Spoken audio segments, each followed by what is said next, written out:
തേക്കടിയിലെ പുതിയ പാർക്കിംഗ് ഗ്രൗണ്ടിനെതിരെ തമിഴ്നാട് രംഗത്ത്. മുല്ലപ്പെരിയാർ അണക്കെട്ടിന്റെ വൃഷ്ടിപ്രദേശമാണ് ഈ സ്ഥലമെന്നാണ് തമിഴ്നാടിന്റെ അവകാശവാദം. തേക്കടിയിലെത്തുന്ന ടൂറിസ്റ്റ് വാഹനങ്ങളുടെ പാർക്കിങ്ങിനുള്ള സ്ഥലപരിമിതിയും അമിതമായ വാഹന പ്രവാഹത്തിലൂടെയുള്ള പാരിസ്ഥിതിക പ്രശ്നങ്ങളും കണക്കിലെടുത്താണ് വനംവകുപ്പ് പുതിയ പാർക്കിംഗ് ഗ്രൗണ്ടിന് രൂപം നൽകിയത്.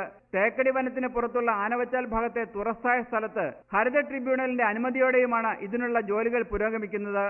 ടൂറിസ്റ്റ് വാഹനങ്ങൾ ഇവിടെ പാർക്ക് ചെയ്യിച്ചിട്ട് വനംവകുപ്പിന്റെ വാഹനങ്ങളിൽ സഞ്ചാരികളെ തേക്കടിയിൽ എത്തിക്കുന്നതുമാണ് പദ്ധതി. ഒരു റോഡിന്റെ ഒരു സൈഡ് മാത്രം ഒരു പാർക്കിംഗ് ബേ ആയിട്ട് എടുക്കുന്നുള്ളൂ. ബാക്കി ഒരു ഭാഗം നമ്മൾ അത് തൊടുന്നില്ല. ജസ്റ്റ് അവിടെ ഒരു പാർക്കിംഗ് ഡെവലപ്പ് ചെയ്തിട്ട് അവിടെ വരുന്ന വാഹനങ്ങൾ അവിടെ പാർക്ക് ചെയ്തിട്ട് അവിടെ നിന്ന് ബാറ്ററി വാഹനങ്ങൾ അകത്ത് കൊണ്ടുപോകാനുള്ള നടപടി നമ്മളെ ഭാഗത്ത് നിന്ന് എത്രയും പെട്ടെന്ന് ഉണ്ടാവും. എന്നാൽ മുല്ലപ്പെരിയാർ കരാർ പ്രകാരമുള്ള 8000 ഏക്കർ വൃഷ്ടിപ്രദേശത്ത് ഉൾപ്പെടുന്നതാണ് ഈ സ്ഥലമെന്നാണ് തമിഴ്നാടിന്റെ അവകാശവാദം.